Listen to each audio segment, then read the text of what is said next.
રોજે સવારે બાળકોને સ્કૂલે મોકલવા, મોટાઓને ઓફિસે કે દુકાને જવાની ઉતાવળ વચ્ચે વધારે લેન્ધી નાસ્તાઓ બનવામાં વાર લાગી જતી હોય છે. પણ સન્ડે તો આરામથી તમે જ્યારે નાસ્તો બનાવો છો ત્યારે અમારા ઘરનો ફેવરેટ નાસ્તો હું તમારી સાથે શેર કરીશ, જે દર સન્ડેના અમારા ઘરે બને જ છે.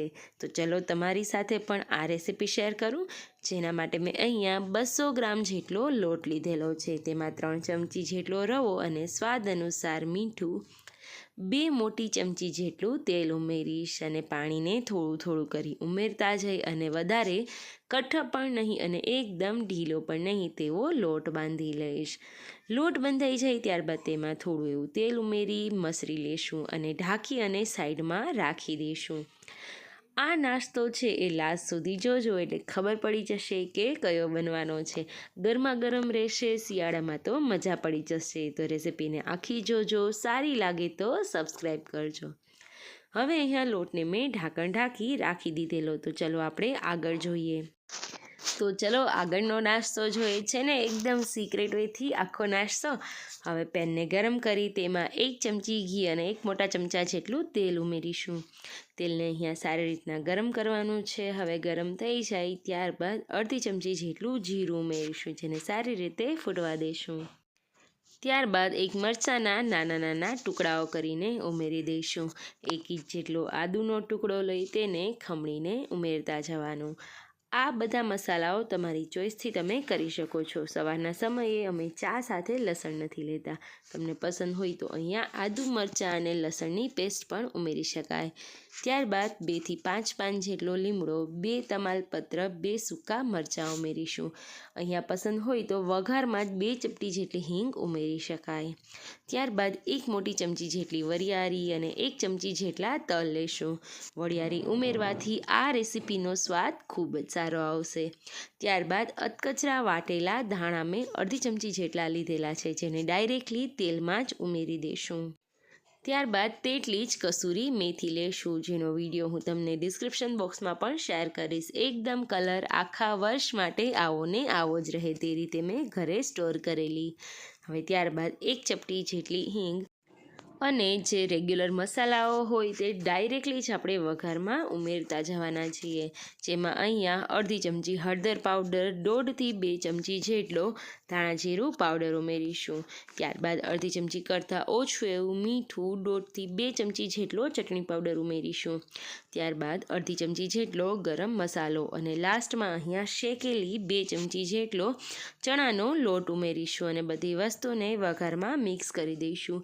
આ નાસ્તો 4 થી 5 જણા માટે પણ આટલા ઓછા તેલમાં બની જાય છે, જે એકદમ હેલ્ધી અને ટેસ્ટી બનશે. હવે અહીંયા આપણો વઘાર એકદમ સરસ રીતના તૈયાર છે. બધા સૂકા અને ખડા મસાલાઓ પણ એકસાથે તેલમાં સરસ રીતે પાકી ગયા છે.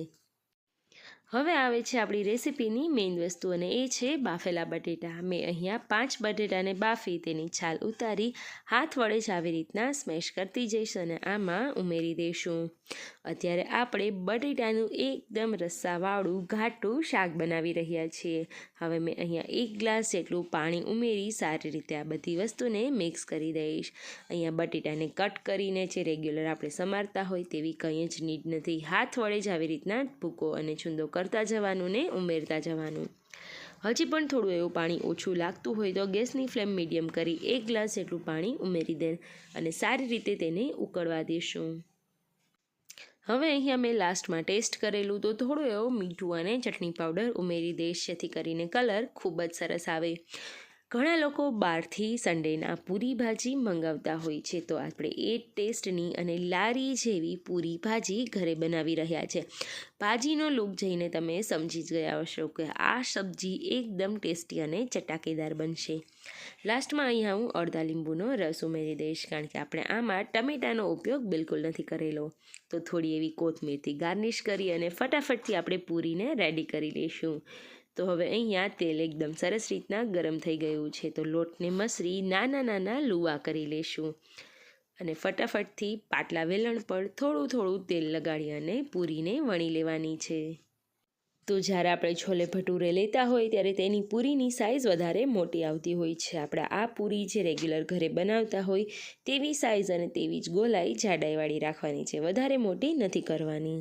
હવે આપણું તેલ પણ સરસ રીતના ગરમ થઈ ગયેલું, તો આપણે એકવાર તેલ ગરમ થઈ જાય ત્યારબાદ મીડિયમ ફ્લેમ પર પૂરીને સારી રીતે ફ્રાય કરવાની છે. ફ્રાય કરતી વખતે પણ સાઈડમાં રહેલું તેલ તેમાં ઉમેરતા જવાનું, જેથી કરીને બધી બાજુથી સરસ આપણી પૂરી ફૂલીને દળો થઈ જાય. તો જેને એકદમ ઇઝી, જો આ રીતે તમે પૂરીનું જે શાક છે તે બનાવશો તો માર્કેટમાં કે લારી પણ મળે તેવી પૂરી ભાજી જેવો જ સ્વાદ આવશે. હવે આ રીતે હું 1 બાય 1 બધી પૂરીને તળી લઉં છું.